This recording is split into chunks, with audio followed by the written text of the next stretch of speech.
Hey everyone, today I'm going to show you how to make the creamiest homemade cashew butter. Trust me, you won't be able to stop at one spoonful. Let's make this. You really only need two main ingredients, cashews and coconut oil, but I'm going to also sprinkle in a little bit of sea salt. We're going to roast the cashews first at 350 degrees Fahrenheit for about 5 to 7 minutes. This is not necessary, but it definitely gives a wonderful toasted flavor to the cashew butter.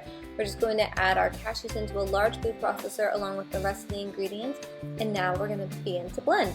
So cashew butter is tricky in that it actually doesn't seem like it's going to turn into a nut butter until the very end. So actually you're going to need about 5 minutes to blend the cashew butter at high speed until it starts to become really creamy and smooth. So here's the final stage. And then you're just going to spoon the cashew butter into a jar and store in the fridge.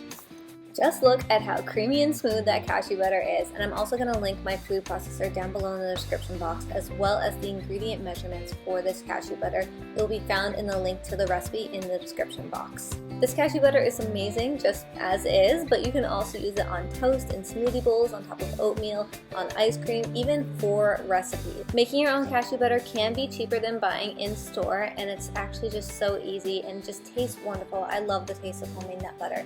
The full recipe is again found down below, linked in the description box. I hope that you love it. Can't wait to hear what you think, and I'll see you on the next one.